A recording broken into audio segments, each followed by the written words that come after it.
The following video shows a student how to download and install the Microsoft Office 365 application. This is based for Windows-based computers and not Apple. I repeat, not Apple devices.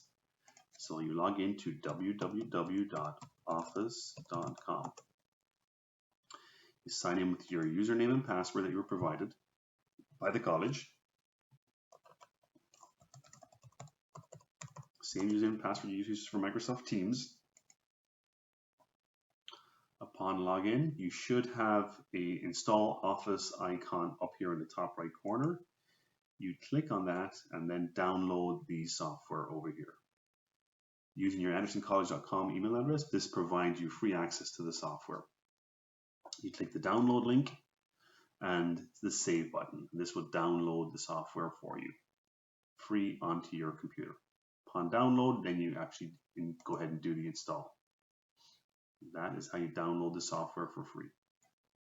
You should notice an icon in the top right corner over here that the software is downloading. Once it's complete, you just simply click on it to open and install on your Windows-based computer. That is how you download the Microsoft Office 365 application.